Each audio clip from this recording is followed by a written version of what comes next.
നമസ്കാരം കൂട്ടുകാരെ. അപ്പോൾ ശാലീന ടീച്ചറിന്റെ നിത്യതി നൃത്ത നാട്യ കലാലയയിലേക്ക് ഭാരത നടനത്തിലേക്ക് നിങ്ങൾക്ക് ഏവർക്കും സ്വാഗതം.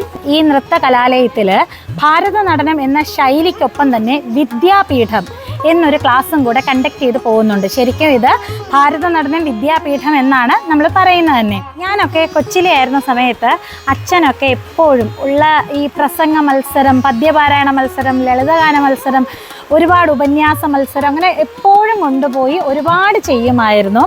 അപ്പോൾ അന്നൊക്കെ എനിക്ക് കൊച്ചിലെ ഒരുപാട് വിഷമം തോന്നിയിട്ടുണ്ട്. പക്ഷേ ഭാവിയിൽ ജീവിതത്തിൽ ഒരുപാട് സ്ഥലങ്ങളിൽ അത്രത്തോളം പ്രഭാഷണവും പ്രസംഗവും ഒക്കെ ചെയ്തതിൻ്റേതായിട്ടുള്ള ഒരുപാട് ഗുണം എനിക്ക് ലഭിച്ചിട്ടുണ്ട്. അപ്പോൾ എൻ്റെ നിത്യതയിലെ മക്കളെല്ലാവരും തന്നെ ഞങ്ങൾ ഭൗതികമായി, അതായത് കലാപരമായും അതിനൊപ്പം ആത്മീയമായി ഒരു തലത്തിൽ വളർന്ന് നല്ല പെരുമാറ്റത്തിൽ അല്ലെങ്കിൽ നല്ലൊരു വ്യക്തിത്വം സൃഷ്ടിച്ചെടുക്കാൻ വേണ്ട എല്ലാ പഠനക്രമങ്ങളും ചെയ്യാറുണ്ട്. ഞാനിപ്പോൾ എൻ്റെ നിത്യത കുട്ടികൾക്ക്, കാര്യം അവരാണ് ഏറ്റവും സീനിയർ ആയിട്ടുള്ളത്, അവരാണിപ്പോൾ അധ്യാപക തലത്തിൽ വളർന്നു വരുന്നവർ. അപ്പോൾ അവർക്ക് ആദ്യമായിട്ട് ഞാൻ നൽകുന്ന ഒരു ഭാഗമാണ് പ്രസംഗിക്കുക. അതായത് ഒരുപാട് കലാരൂപങ്ങളുണ്ടെങ്കിൽ ഇന്നത്തെ കാലത്ത് ഞാൻ മനസ്സിലാക്കിയെടുത്തോളം വളരെയധികം ഡൗൺ ആയിക്കൊണ്ടിരിക്കുന്ന ഒരു കലാസൃഷ്ടി തന്നെയാണ് പ്രസംഗം അല്ലെങ്കിൽ പ്രഭാഷണം. അപ്പം നമ്മുടെ മക്കൾക്ക് അതിൽ വളരെ എക്സ്പീരിയൻസ് കുറവാണ്. അവർ പ്രസംഗിക്കുന്ന സമയത്ത് എന്തെങ്കിലും തെറ്റുകുറ്റം വന്നാലോ പ്രോബ്ലം വന്നാലോ അത് തീർച്ചയായിട്ടും നിങ്ങളുടെ മുന്നിൽ അവതരിപ്പിക്കും. ഒരു നാൾ അവരുടെ പ്രസംഗം അല്ലെങ്കിൽ ആ ഒരു സമയപരിധിയിലുള്ള സംസാരം നിങ്ങളെല്ലാവരും പ്രോത്സാഹിപ്പിക്കുകയും അപ്രീഷിയേറ്റ് ചെയ്യുകയും നല്ല വാക്കുകൾ പറയുന്ന തലത്തിൽ ആ തെറ്റുകുറ്റങ്ങളിലൂടെ ആയി വരും എന്നെനിക്ക് വിശ്വാസമാണ്. പ്രിയപ്പെട്ട കൂട്ടുകാരെ, ഞാൻ നിത്യതി അഭിരാമി. എനിക്കിത് നിങ്ങളോട് സംസാരിക്കാനുള്ളത് ഭർത്താവിനെ കുറിച്ചാണ്. ഭർത്താവിനെ നമുക്ക് ഇണ എന്ന് സംബോധന ചെയ്യാം. ഒരു പുരുഷന്റെയും സ്ത്രീയുടെയും നിലനിൽപ്പിന് കാരണമാകുന്നത് അവരുടെ പരസ്പര വിശ്വാസം തന്നെയല്ലേ? ഒരു ഇണയ്ക്ക് വേണ്ട 3 ഗുണങ്ങൾ എന്തൊക്കെയാണ്?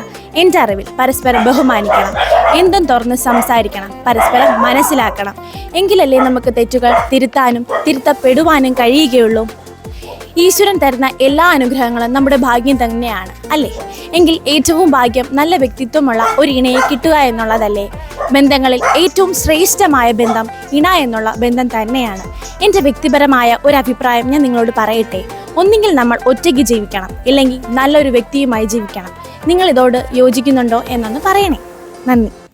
നിത്യതി അഭിരാമി മോള് അവളുടെ ലൈഫിൽ ഏതാണ്ട് ആദ്യമായിട്ടാണല്ലേ പ്രസംഗത്തിന് വേണ്ടി ഒന്ന് ട്രൈ ചെയ്യുന്ന. മോൾക്ക് തന്ന വിഷയം എന്തോ ആയിരുന്നു? ഇണ ബേസ് അല്ലേ, ഭർത്താവ് ഇണ എന്നൊരു തലത്തിൽ. അപ്പോൾ അവൾക്ക് ഉള്ള അറിവുകൾ ബേസ് ചെയ്ത് നിങ്ങളുടെ മുന്നിൽ ചെറിയൊരു പ്രസംഗ രൂപേണ കുറച്ചല്ലേ ഭാഷയിൽ, നല്ല ഭാഷയിൽ തന്നെ അവതരിപ്പിച്ചു.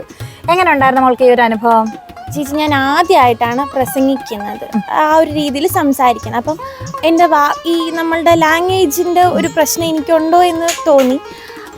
അല്ലാണ്ട് ഒരു പുതിയ നല്ലൊരു എക്സ്പീരിയൻസ് ആയിരുന്നു ചേച്ചി. എനിക്ക് പിന്നെ ഒന്ന് തോന്നിയെന്ന് വെച്ചാൽ, നമ്മളിങ്ങനെ നേരെ ക്യാമറയിൽ നോക്കി സംസാരിക്കുമ്പോൾ നമ്മളുടെ മൈൻഡിലുള്ള വാക്കുകളെല്ലാം ഇങ്ങനെ മറന്നു പോകും. അല്ലാണ്ട് പിന്നെ നമ്മൾ ഈ സ്റ്റേജിലൊക്കെ നിന്ന് സംസാരിക്കുമ്പോൾ ഞാൻ ആലോചിച്ചത്, കാണികളുടെ മുന്നിൽ നമ്മൾ എങ്ങനെയാണ് ഇത് സംസാരിക്കുക? അപ്പം അവരെ ഫേസ് ചെയ്ത് നിൽക്കുമ്പോഴത്തേക്കും നമ്മൾ മറന്നു പോയാൽ എന്താ അവിടെ സംഭവിക്കും എന്നൊക്കെ ഇങ്ങനെ സംസാരിച്ചുകൊണ്ടിരുന്നപ്പോൾ തന്നെ എനിക്ക് തോന്നിയായിരുന്നു പുതിയൊരു നല്ല എക്സ്പീരിയൻസ് ആയിരുന്നു. ഓക്കെ. കാര്യം ഇപ്പം അവർ കുറച്ച് മുന്നേ തന്നെ പ്രയത്നിച്ച് ഏതാണ്ട് പഠിച്ച കണക്കല്ലേ, കുറേയേറെ ഇങ്ങനെ ഓർമ്മിച്ച് നിന്നതിന് ശേഷം ഒരു 10 മിനിറ്റോളം അതെല്ലാം ഓർത്തിട്ടാണ് പ്രസൻറ്റ് ചെയ്തത്.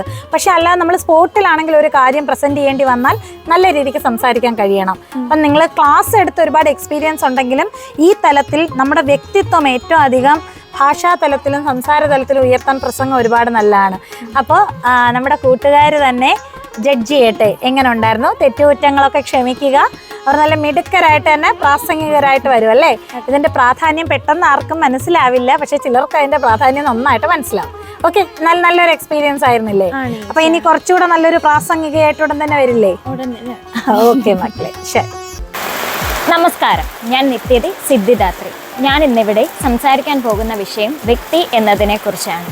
നമ്മുടെ ഭൂമിയിൽ ജനിച്ചു വീഴുന്ന ഓരോ ജീവജാലങ്ങൾക്കും ഒരു കർമ്മമുണ്ട്, ഒരു ദൗത്യമുണ്ട്. നമ്മുടെ കാലചക്രത്തിനനുസൃതമായി ജനിച്ചു വീഴുന്ന ഓരോ ജീവജാലങ്ങളിൽ നിന്നും നമ്മൾ മനുഷ്യനെ വേർതിരിക്കുന്നത് അവൻ്റെ സൃഷ്ടിഘടന കൊണ്ടും അവൻ്റെ തലച്ചോറ് കൊണ്ടും അവൻ്റെ ചിന്താശക്തി കൊണ്ടും അവൻ്റെ പ്രവൃത്തികൾ കൊണ്ടുമാണ്. ഒരു മനുഷ്യൻ്റെ ചിന്താശക്തിയിൽ നിന്നും അവൻ്റെ പ്രവൃത്തിയിൽ നിന്നും അവൻ്റെ പുതിയ പുതിയ കണ്ടുപിടുത്തങ്ങളിൽ നിന്നും അവൻ്റെ പുരോഗമനങ്ങളിൽ നിന്നുമാണ് നാം ഇന്ന് ഈ കാണുന്ന ചുറ്റുപാടിൽ നാം എത്തിപ്പെട്ട് നിൽക്കുന്നത്. ഒരു മനുഷ്യൻ ഒരു വ്യക്തിയായി മാറുന്നത് എപ്പോഴാണ്? ഒരു മനുഷ്യനിൽ ഒരു വ്യക്തിത്വം ഉടലെടുക്കുമ്പോൾ അവൻ ഒരു വ്യക്തിയായി മാറുന്നു. ആ വ്യക്തി നല്ല വ്യക്തി, മോശം വ്യക്തി എന്ന് നാം പറയാനിട വരുന്നത് അവൻ്റെ വ്യക്തിത്വത്തിൽ വരുന്ന മാറ്റങ്ങൾ അടിസ്ഥാനമാക്കിയാണ്. ഒരു മനുഷ്യൻ്റെ സാമൂഹികപരമായും വ്യക്തിപരമായുമുള്ള പെരുമാറ്റത്തെയും സ്വഭാവത്തെയുമാണ് നാം വ്യക്തിത്വം എന്ന് പറയുന്നത്. ഒരു മനുഷ്യൻ്റെ വ്യക്തിത്വത്തെ 3 ഗുണങ്ങൾ ബാധിക്കും എന്ന് നാം കേട്ടിട്ടുള്ളതാണ്. നിങ്ങളിൽ കുറച്ചു പേരെങ്കിലും അത് കേട്ടിട്ടുണ്ടാവും. സത്വഗുണം, രജോ ഗുണം, തമോ ഗുണം. സത്വഗുണം എന്നത് ഈശ്വരീയമായ ഒരു ഗുണമാണ്. അതായത് ഒരു മനുഷ്യൻ്റെ ദയ, അലിവ് ഇവയും പിന്നെ മനുഷ്യൻ്റെ വികാരങ്ങളായ ദേഷ്യം, ക്രോധം എന്നിവയെ നിയന്ത്രിക്കാനും സത്വഗുണം ഒരു മനുഷ്യനെ സഹായിക്കുന്നുണ്ട്. രജോ ഗുണം എന്നത് ഒരു മനുഷ്യൻ്റെ ഊർജ്ജസ്വലതയും കാര്യക്ഷമതയും സൂചിപ്പിക്കുമ്പോൾ തമോ ഗുണം എന്നത് ഒരു മനുഷ്യൻ്റെ മടിയെയും ആലസ്യത്തെയും ചൂണ്ടിക്കാട്ടുന്നു. ഇതിൽ സത്വഗുണവും രജോ ഗുണവും ഒരു മനുഷ്യനിൽ കൂടുതലായി ഉണ്ടാവുമ്പോൾ അവൻ നല്ലൊരു വ്യക്തിത്വത്തിനുടമയും തമോ ഗുണവും രജോ ഗുണവും ചേരുമ്പോൾ അവൻ്റെ വ്യക്തിത്വം വിപരീതമായും ഫലിക്കുന്നു. ഇങ്ങനെ ഈ 3 ഗുണങ്ങൾ നമ്മുടെ വ്യക്തിത്വത്തെ നല്ല രീതിയിൽ ബാധിക്കുന്നുണ്ട് എന്ന് നമുക്ക് പറയാൻ സാധിക്കും. ഈ 3 ഗുണങ്ങളും സകല ജീവജാലങ്ങളിലും ഉണ്ടെങ്കിലും ഇതിൻ്റെ അളവുകോലുകൾ വ്യത്യാസത്തിലിരിക്കും. അതുകൊണ്ടാണല്ലോ ഒരു വ്യക്തി മറ്റൊരു വ്യക്തിയിൽ നിന്നും വ്യത്യസ്തനാകുന്നത്. അപ്പോൾ ഒരു വ്യക്തിത്വം എന്നത് ഈ 3 ഗുണങ്ങളെ ആശ്രയിച്ചാണ് പ്രധാനമായും നമുക്ക് പറയാൻ കഴിയുക. നമ്മുടെ ഭൂമിയിൽ ജീവിച്ചിരുന്ന മഹത് വ്യക്തികളെ ഓരോരുത്തരെയും അല്ലെങ്കിൽ മോശപ്പെട്ട വ്യക്തികളെയും നാം ഇന്ന് ഓർത്തിരിക്കുന്നത് എന്തുകൊണ്ടാണ്? അവരുടെ വ്യക്തിത്വങ്ങൾ അതായതുകൊണ്ടാണ്. മഹത് വ്യക്തികളുടെ നല്ല വ്യക്തിത്വം കൊണ്ടും മോശമായവരെ നമ്മൾ മോശം വ്യക്തിത്വം കൊണ്ട് നാം ഓർക്കുന്നു. നമ്മൾ ഭൂമിയിൽ ജനിച്ചു, നമുക്കൊരു ദൗത്യമുണ്ട്. നമ്മുടെ ലക്ഷ്യത്തിലേക്ക് നാം എത്താൻ പോകുന്ന പാതയിൽ നാം നല്ലൊരു വ്യക്തിത്വം മുന്നോട്ട് കൊണ്ടുപോയാൽ നാം നാളെ ഒരു സമയം മരിച്ച ശേഷവും നമ്മുടെ വ്യക്തിത്വം എന്നെന്നും ഓർത്തിരിക്കും. അത് മനസ്സിലാക്കി മുന്നോട്ട് പോവുക. നന്ദി, നമസ്കാരം. അപ്പോൾ കൂട്ടുകാരെ, നമ്മുടെ സിദ്ധിമോള് ഷൂട്ടിനായിട്ട് ഇങ്ങനെ വന്നിറങ്ങിയപ്പോഴാണ് ഞാൻ ഇങ്ങനെ ഒരു സബ്ജക്റ്റ് കൊടുത്ത് പ്രസംഗിക്കണം എന്ന ഒരു ഇത് പറഞ്ഞത്. അപ്പോൾ സിദ്ധിമോൾ ഒന്ന് ഞെട്ടിയിട്ട് കുറച്ച് കാര്യങ്ങൾ എന്നോട് ചെറുതായിട്ട് ചോദിച്ചു. പക്ഷേ സിദ്ധിമോളുടേതായ ഒരു തലത്തിൽ തന്നെ അതിനെ കുറച്ച് സെന്റൻസ് ഒക്കെ കണ്ടെത്തി 2 പ്രാവശ്യം കണ്ട് ചെറിയ തെറ്റ് വന്നല്ലേ, എന്നാലും അഡ്ജസ്റ്റ് ചെയ്തങ്ങ് പറഞ്ഞു. അപ്പോൾ അതിൻ്റെ സ്പീഡ്, സ്ലോ അതെല്ലാം ബേസ് ചെയ്തുള്ള ഒരു അനുഭവ സമ്പത്തും ഒക്കെ സിദ്ധിമോക്കിന്ന് കുറച്ച് കിട്ടിക്കാണത്തില്ലേ? ഓക്കെ, എന്താണ് ഈ പ്രസംഗം എന്നതിനെ കുറിച്ച് മോളുടെ അഭിപ്രായം?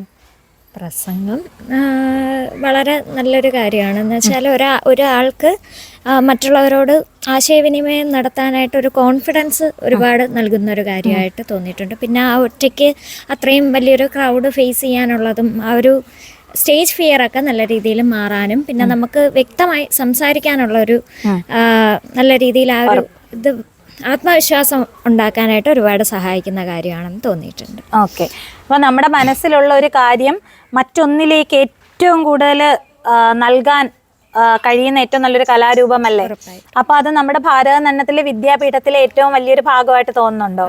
അപ്പൊ നാളെ സിദ്ധിമോളും പഠിപ്പിക്കുന്ന സ്റ്റുഡൻസിന് ആ ഒരു കഴിവ് നൽകാൻ ശ്രമിക്കില്ലേ? ശ്രമിക്കും, ഉറപ്പായിട്ടും. അപ്പൊ അത്രയും വാക്ചാതുര്യമുള്ള ഒരുപാട് മക്കളെ സൃഷ്ടിക്കാൻ കഴിഞ്ഞാൽ വളരെ നല്ല കാര്യമാണ്. അപ്പൊ എത്രത്തോളം നല്ലൊരു കാര്യമാണല്ലേ? അപ്പം എല്ലാവരോടും പറയും, നിങ്ങൾ തന്നെ ജഡ്ജ് ചെയ്യാൻ പറ സിദ്ധിമോളുടെ പ്രസംഗം. പറഞ്ഞു. ഇല്ല, ഞാൻ പണ്ട് സ്കൂളിലൊക്കെ വളരെ കുഞ്ഞായിരിക്കുമ്പോൾ സംസാരിച്ചിട്ടുള്ളതല്ലാതെ അതിനുശേഷം ഇത് ആദ്യമായിട്ടാണ് ഇങ്ങനൊരു ഇതിൽ സംസാരിക്കുന്നത്, ഇങ്ങനൊരു വിഷയം ബേസ് സംസാരിക്കുന്നത്. അപ്പോൾ അതിൻ്റേതായിട്ടുള്ള പോരായ്മകൾ ഉണ്ടാവുമെന്ന് എനിക്കറിയില്ല. മാക്സിമം ചെയ്തു, പിന്നെ പേടിച്ചുപോയി.